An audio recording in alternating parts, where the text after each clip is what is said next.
Hey,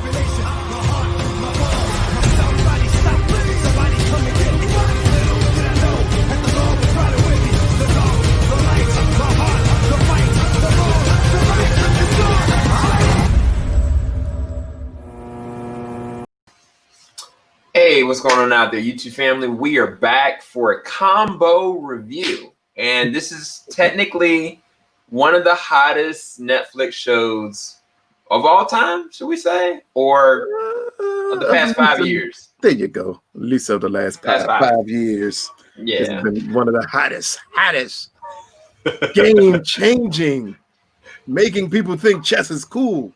And we're talking about the Queen's Gambit. So the synopsis reads: an orphaned at a tender age of 9, a prestigious introvert named Beth Harmon, played by Anya Taylor-Joy, discovers and masters the game of chess in the 1960s US. But child stardom comes at a price.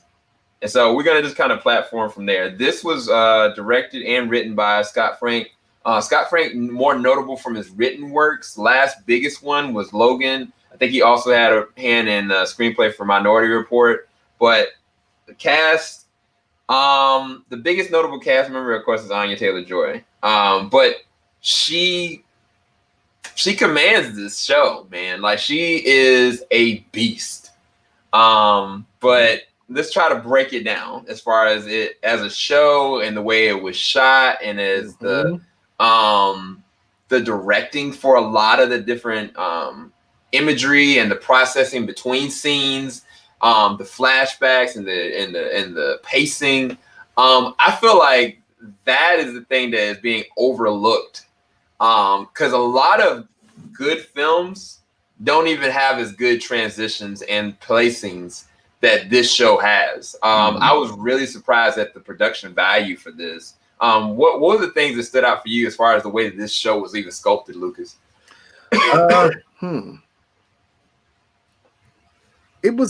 It's shot as a grand scope, which kind of threw me off a little bit, because it presents itself like a show that is going to be very much self-contained.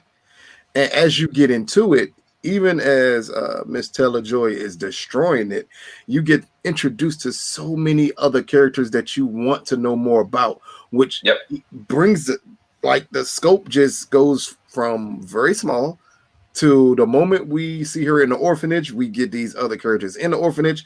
Then we see her as an adult, and then we get the other characters there. We get the family that adopted her.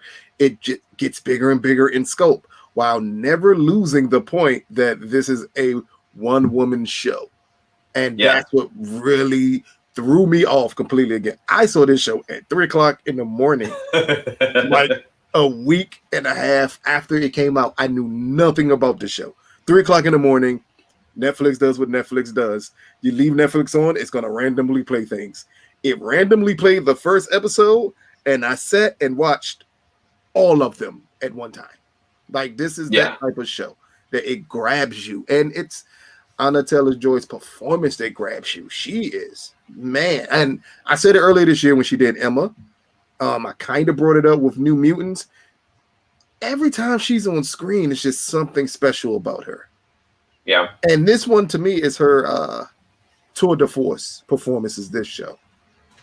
Yeah, I completely agree. From the way that they opened the world up from, I want to make sure I get the moment that I felt like this was going to go insane. The moment that this little girl who had already lost her mom, who had nobody, no connection, was an introvert, and she's in this orphanage taking these pills, and I'm like, I don't think y'all supposed to be taking this. Like, straight up. I was like, I don't know what you were giving these kids or what you're doing with them. I legit was like questioning the orphanage and what they were doing with these children. I was like, they're selling them into something. You know, my head went to the worst, not knowing that they were getting tranquilizers that were trying to even them out. But instead, it has this reverse effect on her and her addiction from her pain. But from this moment, you know, we're kind of like, okay, she's intrigued by this game, We already know she's very smart because she's excelling in all her classes. But it was kind of like the moment that she even got connected with Mr. Steckel or Dr. Janitor Steckel, I forgot his name. I was worried that he was better. Straight up. Like, I was like, the show is an unforgiving spot. Like, I was kind of like, anything can go. Like, I never felt like they were just going to shoehorn something in necessarily, but I was like, this doesn't feel like a PG type of show. I felt like I was like, either one, she's going to develop this fixation with him and connection, and kind of technically on an emotional level, she did. But I was like, is he a predator? I really, it was this ominous feeling that she needs this and she needs him, but does he need her and for what?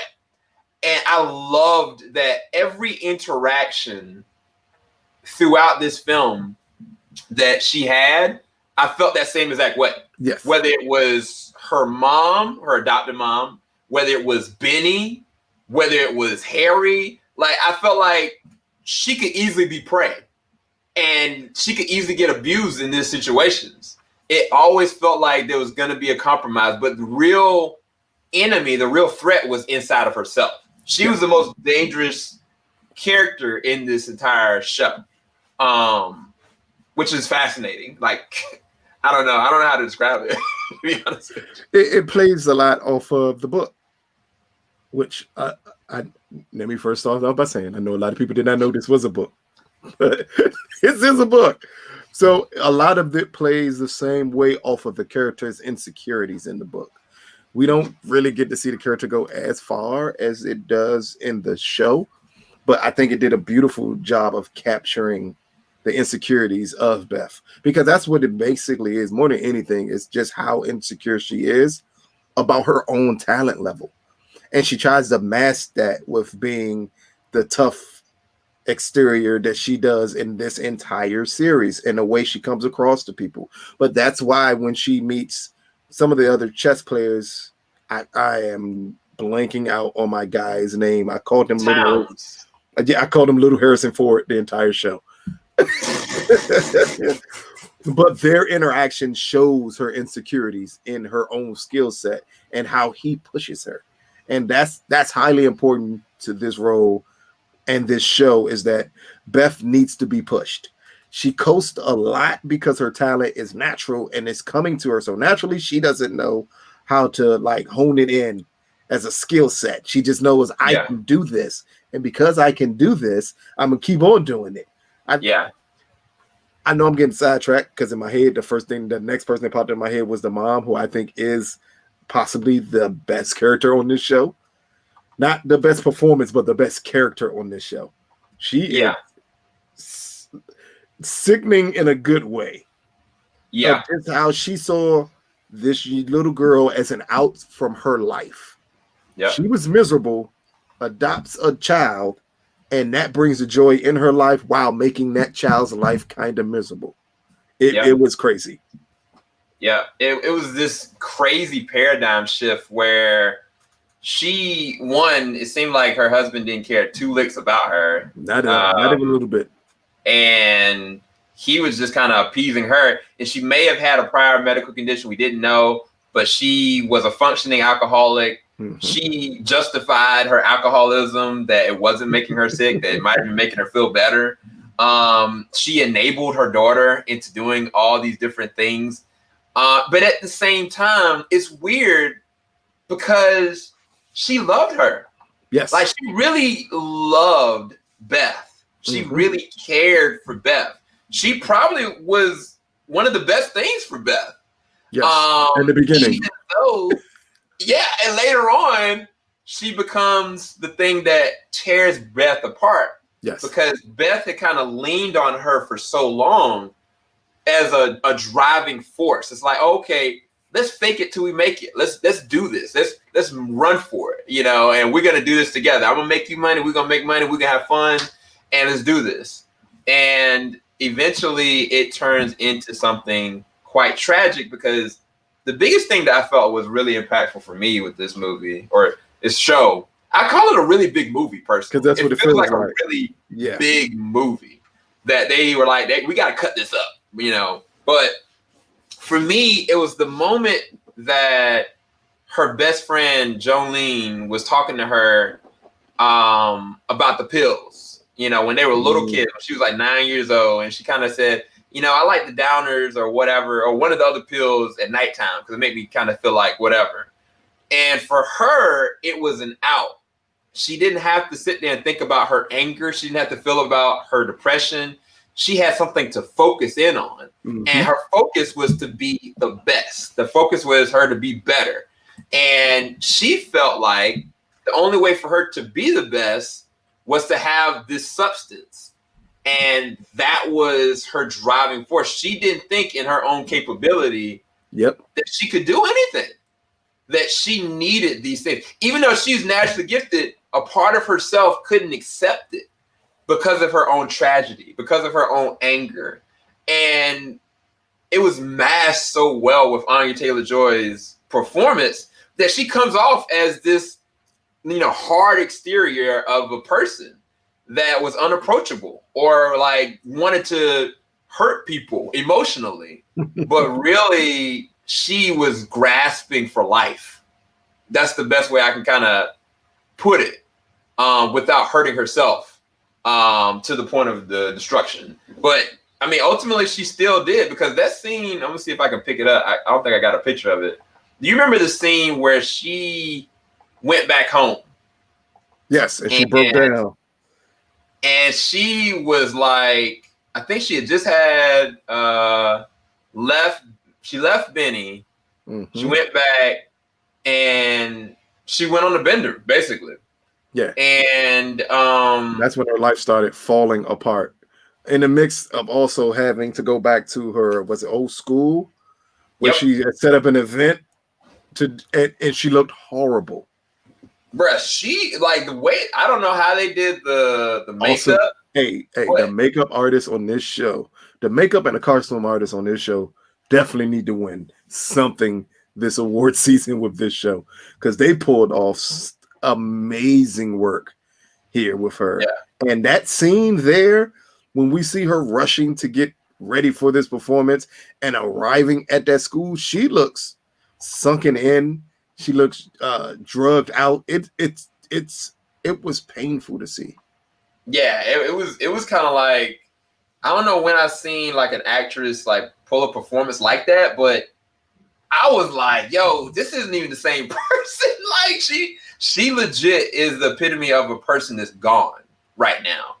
And it was even more tragic because the girl that when she first went and did one of her very first chess meets or whatever, chess tournaments, like the girl met her in I think it was in the bathroom. She had her first period. She lied about it. And the girl knew, you know, but she was kind of like there for her and talking with her. And then when she came back all jacked up, the girl was like, yo, you're my inspiration. I tell everybody I was there for two of your first or something like that. And it's when the girl looked at her up and down, she was like, dang. And it hurt you. It hurt your whole heart because you know how gifted she is. But there's nothing to pull her out of it. Mm-hmm. There was nothing that could really pull her out of it. Even though there were characters like Benny. Well, that's one of the reasons why I actually low-key like love Benny as a character, because Benny didn't give two flips about her. No. And what she proposed that she was, or how better she thinks that she was. Like, he challenged her. Like, he legit challenged her in ways that broke her out of her own comfort zone. When she went up to New York to train with him, for better or for worse, that was one of the best moments for her. And understanding that she could do this without drugs. She can do this without alcohol. She can do this without guys. Like, she didn't need that. And it was just weird, though, because they ended up becoming her rallying force by the end of the show. It was from the first moment they met. I think I want to say, was it Kansas City tournament or Cincinnati tournament? Yeah. When he shows up and she sees the attention that he's getting. And there's the big dog, but she sees the attention he's getting. and that it's like a magnet, and she just became connected to him because the whole time he never played against her. He never played against anybody. He was so confident, and that's what she wanted. She wanted that level of confidence that he had. Yep. And again, when she went up there to train with him in New York, that's when everything started coming into picture for her. Man, that game that she had against the three guys in there, it was crazy because that's when she got into her groove of figuring everything out that she needed to figure out. Yeah, because she wasn't a speed chess player. No. Like it was always calculated and preformed in her head, but she was able to use what she knew against them. And I mean, it's crazy because the other thing about the show that telegraphs so perfectly is setup and delivery. What I mean by that is one of the things they did early on when she was learning from Dr. Shekel, and like this college or high school teacher brought her to this event, and like the whole entire high school went up against her. Yeah. And I was kind of like, in the way, I think the way that they even did it, it was foreshadowing. It was foreshadowing into being what she was going to be, which is world-class material. But at the same time, they still kept her humble. They still gave her things that were going to keep her down up until she got to where she needed to be. Because the moment that she did all that, she was like, yo, I need some pills, bro. And she was ready to risk it all. Broke into the cover area while the movie was going on. And like, I'm not going to lie to you. Man, mouthfuls. When she took a mouthful of that joint, I was like, yo, she about to die. Straight up. Like, I was like, if we didn't see that she was a grown woman at the beginning, that match in the beginning, I was like, yeah, maybe this is about her, you know, overdosing. Like, this isn't because she's about to die straight up. Like, I was kind of like, and then the way that they shot it, she took all of it, she had it in her hand, and she was about to get out, and like everybody was like, what are you doing? And she just went. Yep. And it was kind of like, you know how like with the chess piece, where you put the chess piece down, yes. I was like, beautiful. I was like, this is amazing. And it was foreshadowing of her problem with become dependent on things. Because she went from being, at that point, we see her super dependent on the pills. She's still dependent on the pills, but then becomes dependent on her mom. Yeah. In it.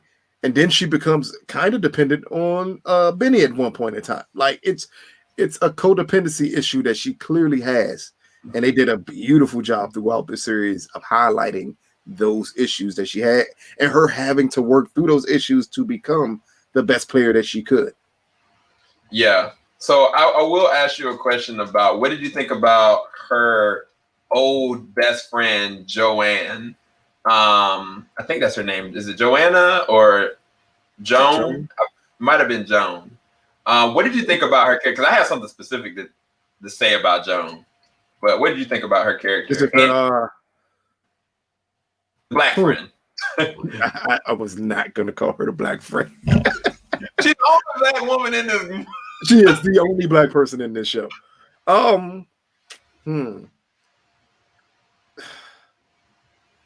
Without sounding too offensive here. At times, it seemed like they were trying to make the character a stereotype, but as much as they tried to, they couldn't do it. I love the scenes when they got older and you see their interactions with one another. And just that car ride and that conversation she had about understanding her place in the world, about, well, like I'm a paralegal, they need a black face here. And I take advantage of that, needing that black face. I think it showed for Beth's character that you have to take life as it presents it to you. Yep. Don't expect more when it's showing you exactly what is going to happen, because that was part of Beth's issue. Beth was always thinking something more was going to happen, something more was going to come, whether it be good or extremely tragic. That's the way she thought. And I'm going to call her Jolene. Jolene helped ground her in a way of thinking like, no, just take life as it comes to you. If you're not going to do that, you're not going to enjoy anything that you have in front of you. Yeah, it's really fascinating because one thing I wanted to bring up about Joan or Jolene, whatever her name is. We're going to get this name right because we're not going to keep on switching from Joan to Jolene. We're going to say, what is her name? It's Jolene. It's Jolene. Okay. Yeah. So the thing about Jolene, when they first meet, Jolene was cool with her, but she didn't allow Beth to be codependent on her. Like, she kind of let Beth do her own thing because she was just trying to survive. She didn't even know if she was even going to be able to be chosen because she understood the way the game was being played. Yes. She understood life quicker than most people in this whole entire show. Well, she was a black kid in that time period. Adoption ain't something that's going to come to you naturally. Yep. And the thing about it that I loved is that technically Jolene was the only friend that she had that she wasn't codependent on. Yes. Which made her the one person that she could really truly listen to that was going to change everything for her because she wasn't going to give her any slack. She wasn't going to be remorseful, but she also was going to help her, even if it didn't mean her being there. Because I was kind of like, the first time I was like, when she gave her look, I'm going to pay for your way. I was like, oh man, they let the token black girl, help this girl to push her into fame. But it was never a part of their relationship anyway. It was always about their interaction and them being sisters, basically. Yes. And magical Negro moment was about to happen. I was like, and I love that. I really truly love that because that's real life too. It was more based off of that conversation they had at the racquetball court when she offered to give her the money. That whole conversation there of them being family and just understanding this is the way family operates. Yes, I'm going to help you. No, I'm not going to make you dependent on me always helping you. But right now in this moment, I can help you. And I'm going to help you because I see something greater in you than you currently see in yourself. Yep. And that was an awesome moment. Yeah. And I knew she stole that freaking book, bro. I knew she stole that book. She was mad. And she was mad. As a kid, she was extremely pissed that she got adopted and she was going to leave her. So she stole the one thing that she knew she wanted more than anything else. Yep. But just like sisters and brothers that do these things, she later on gave it back to her like, yeah, I did it. Exactly. I don't care. No apology.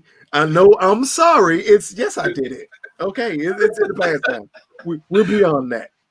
Yeah, I can't repeat the phrase she always said to her because this is, a family-friendly channel. Granted, except for our Lovecraft reviews. This is a family-friendly channel. But no, man, I when I was younger, I played chess a little bit, but not competitively. But it's always fascinating, processing through planning ahead and doing certain things and different movements. When it comes to chess, you have to be on a genius level to do any of the things that she was able to do in her head. Because the last few matches that she had, I was hyped. I was like, how am I hyped about a chess match? When she looked up into the ceiling, I was like, yo, she ain't took no drugs. Is she doing it? I was like, she about to go for it. I was so excited. I'm not gonna lie to y'all, man. But what do you think was the best interaction of chess in this show? As far as their depiction with it, or yes, the depiction of it. I was blown away when she played Dag Nabbit, the little guy. Who, Benny? No, not Benny. The young man. Oh, the little kid. The kid that they went 3 hours. Hey, that interaction there is like everything I know about chess. That's the type of interaction you get. Yeah. Where it's just constant thinking, constant going back and forth with each other. And she couldn't shake him. Nah, she couldn't. She couldn't. And he was younger than her. I was like, yo, like, I don't know who this child prodigy is. And that's what it foreshadows. If it, to me, that scene right there foreshadowed that you may be looked at as a prodigy now, but it's always someone coming up that will be better than you. And how you deal with another prodigy coming up to take your place. Because even if you beat him, it won't matter because you're older already than he is. The point he can get you to a standstill is way more important than anything else. And it showed her sense of invincibility going away. Because now at that point with him, you're no longer looked at as the prodigy. And I think that's when a reporter said it to her. Like, you're getting too old to be the prodigy at this point. Like, you're going to have to establish yourself as an actual chess player and not get past just being a prodigy. And I thought that scene with the little kid was like the perfect depiction of her transition in age. Yeah. I definitely think, and even with that, it also showed another side of her humanity that I didn't know was even there, because she went, I think it was the next day, she had already planned in her head how she was going to beat this kid. Because she went, like, she just kind of stayed over to the side, kept on going back. It's like, waiting, like, are you done? Like, and she was being real jerkish about it. But she had a conversation with him. She asked him, she's commented on what he was talking about when it comes to like a driving movie. She's like, I ain't never been. But she was like, what are you doing with your life? Like, what are you really doing? And like, when she proposed that question to him, I was like, she's maturing. Like, she is changing as well, because she doesn't have anything to gain giving him good advice. No. But there's a part of her that doesn't want to see him go through what she went through. Yes. And I was like, that's evolution of a character. And I love that. Him giving up his complete childhood just to do this. And her understanding that in the end, it's not worth it. Yep.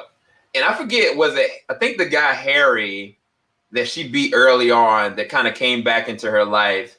He's talking about like a famous chess player that played like she did.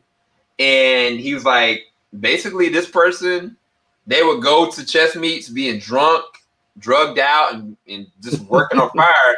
But eventually his fire burned out. And he was basically like, yo, I don't want to see you down that road, but that's where you're going. And I love that there are so many different people that could have been predators in this, but really were giving her good fundamental advice about the life that she needed to go down. She was the predator. Yeah, that was the key part. She was the predator. We're accustomed to seeing prodigies like this advance and someone coming to prey on them.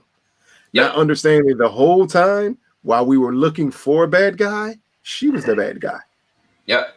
I love this picture that somebody put up, and I got it immediately. I was like, well, you do know the other part of that story too, right? What? Well. Oh, never mind. I'm taking it off. Before Mr. Ledger passed away, this was going to be his directorial debut. No. Yes. Really? Yeah. He wanted at one point, he wanted Ellen Page to play Beth Harmon. So this was going to be his directorial debut before he passed away. Was the Queen's Gambit. Like, this has been around, for people that don't know, again, the book came out in 83 or 84. And it was attempted to make it to a movie twice. First time it failed miserably. The second time is when Heath Ledger wanted to make this his directorial debut. He wanted to make this movie. And then he tragically passed away. And the main part, this was going to be his next project after The Dark Knight. Dang. That's insane. I had no idea about that. That's a deep cut right there. Because I was more so looking at, her as a character. But no, that's crazy. You just mic dropped. I'm done. So in terms of so do you think that she could be considered, what would she be nominated as? This would be on the Emmys? Best Actress in a Drama Series. at Golden Globes and the Emmys, which at Yeah. this point, she's probably a lock for both. I've seen lots of shows this year, but I haven't seen a performance that's captivating. Like this, this is a tour de force performance, and you don't get that in too many shows. Yeah. So she's a lock for me. Now, the question I'm going to have is, which is going to be very interesting. This should be played in, I think it's the Emmys does it. I know the Golden Globes does it. The limited series, mini-series category. Oh, dang. Like this is not going to be in the drama. So excuse me for saying it's drama just earlier. like the Watchmen situation. Yes, this is a limited miniseries because this is a one-off. You're not getting another one of these. This is it. There's no sequel to the Queen's Gambit. There's no season 2. This is a miniseries. So this is a one-off, and again, she's a lot for anything she's nominated for this show. She's a lot for it. Dang. Yeah. So that's they would probably. Matter of fact, the show could win Best Limited Series and. Well, I take that back because there's some shows I haven't seen limited series wise recently. I don't think it's another limited series show that's going to compete with this one. Isn't The Undoing a limited series? It definitely is, and I love The Undoing, but it's not competing with this. Because I was gonna ask you about Nicole Kidman. Everybody, so my wife has seen a good amount of The Undoing, and she was just talking. She was raving about Nicole Kidman, and I was like, "Well, I got to check it out then." But it's like comparing apples to luxurious oranges. That's the best way to put it. Like it's not even in the same ballpark. Like Nicole Kidman is great in The Undoing, but this is different. This is a different performance. This is a performance that will, like, along with this and along with her having a really good chance at possibly being nominated for Best Actress for Emma, like this is her year. I think I said that before when we were doing New Mutants review. You did. And I said, this is her year. This is her year. Like, I haven't seen an actor, male or female, command a show this well in years. And that includes what I thought Regina King did with The Watchmen. That includes with what so many Nicole Kidman and them in Big Little Lies. Like, any of those shows you name where the actors were just amazing in it, I've not seen someone do with their series what she does with this. Yeah. And I think the even crazier thing is that this show is just going to keep gaining attention. Yes. Because there's no movies out. And people keep talking about this show, and it's still #1 on Netflix right now. And it's been out for 3 weeks, right? 3 or 4 weeks. 2 months? Gosh, dog. Is it 2 months at this point? Or are we coming close on 2 months? It's been longer than 3 weeks. Let's see. Yes, first episode aired October 23rd. Wow. We're like the 6-week mark with this show. Like this show. This show managed to take all the attention away from the 4th season of The Crown. For people who don't know what The Crown is for Netflix, that is Netflix's most expensive show. It is possibly their biggest show. And you're going into a 4th season that has Princess Di on it. And yet the Queen's Gambit took all of that attention away from that show. Yep. That's how great this show is. It's true. It's one of those Netflix hits that come out of nowhere. You didn't see it coming, and you got it, and you like, goodness, this is amazing. Yep. It's facts. But what do we give this as a review number? 10 out of 10. I don't see a flaw in this show. Yeah. It wasn't any cringy moments. It wasn't any down moments. Even like random characters, I was kind of like, yo, who are these two twins, man? Why are they here? They find some kind of way of using them. They end up becoming the counselors for the alcoholic mom and end up being her ride or dies and being her guided counsel, even though the first time she meets them, they were just as sexist as they could be. But that just shows, I mean, even characters like Towns, we didn't talk about it, but Towns is a character that her first entrancement with the opposite sex. Like she hadn't had a relationship with anybody. She had these feelings and emotions towards him. And then she tried to reciprocate those, find out that he is bisexual or was homosexual. I can't remember. Homosexual.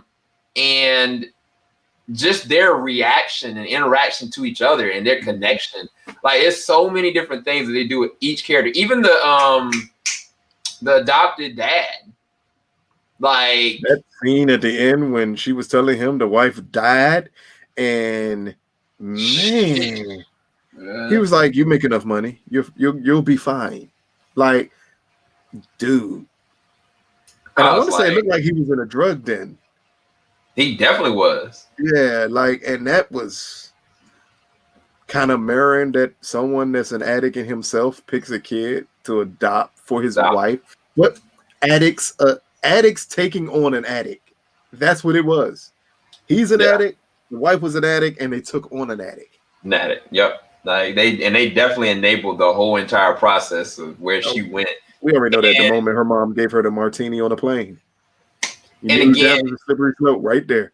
We talked around everything, you guys, but we never talked about her mom, her dad, their flashbacks, their interactions. Because her mama Alice was messed up. Yes. And I still don't even know the depths of all of it. But I do know that she couldn't deal with her own self. And she kept on going back and forth, being angry and at the same time interacting with the husband or whatever, the baby daddy was kind of like, look, I can take the child away. You don't have to worry about it. She was like, she wasn't coherent enough to even do what she needed to do. The other thing that I never saw, and I don't know if I missed it because of just so much was going on. How did Beth survive the crash? You feel me? Because we saw Beth outside the car. We know that the mom told her, close your eyes. Yep. But it wasn't like Beth barrel rolled out. Like she didn't even look like she was scratched. Yeah, after that we just saw her on the bridge. We got nothing else. So how did it it wasn't an important thing of her surviving the crash. Yeah. It was that she just survived. That's it. Yeah. Which I kind of like. I don't need you to over-explain things. Like, I didn't want to see more of the parents because it will bring too much sympathy to her character. In the end, Beth is not supposed to be a sympathetic character. No. It's supposed to be a character that we see other characters on the show holding accountable, and the audience is supposed to hold her accountable. Yeah. Not only are you rooting for her, you're expecting her to be better, and not just in chess, but in life. And I think that the sad, tragic thing about it is that would her life have been easier if she just wouldn't have made it? It would have, because of this tragedy she went through and what she had to get through to get to the point that she could be whole. But it was an amazing moment to see that very last shot of her doing what she initially really wanted to do. When she went down into the basement, I think she really just wanted an outlet to have fun. Yes. I really think she really just wanted to have a friend that could interact with something that was intelligent. And she finally, by the end of the show, I call movie, interacts with this old man and just plays chess. Regardless of what her level was, she was like, I'm about to enjoy this. And that was the key part. She really did. I said that was the key part of her just enjoying it. That's what I meant by her. The mom was the stepmom or the adopted mom was the best thing for her, but the worst thing for her. Because she triggered that competition aspect of Beth a lot, which took away the joy of just playing chess. That's all she wanted to do. It's an escape. Chess was her escape from what happened to her life. Yeah. And she got to the point where it was no longer an escape. And in the end, we see the joy being brought back when it is one. Yep. But yeah, 10 out of 10 for me, you guys. I really enjoyed it. I'm glad we were able to talk about it and pick out a lot of this stuff that honestly, me and Lucas had seen this in probably weeks. Yeah, so I'm amazed that we remember this. I didn't even pull my notes out, so I think we did good. I saw it the last week of October going into the first week of November. I have not seen it since. Nope. I watched it back to back, like the whole series. I watched it back to back at that time in the span of 3 days. I have not seen this show since then. Yeah, I'm going to probably watch it with my wife. Yeah, it's worth watching again and again. It's amazing. Anyway, hopefully you guys enjoyed that. Make sure you leave a like below. Make sure you go to the description bar below. Check out Lucas on Twitter. Check me out on Twitter. Talk us. Make sure you hit that notification button. Click it on all, because there's sometimes we upload stuff you guys are not gonna get because of the algorithm. But anyway, we love you guys. Y'all have a good night, good evening, good day. Peace, guys.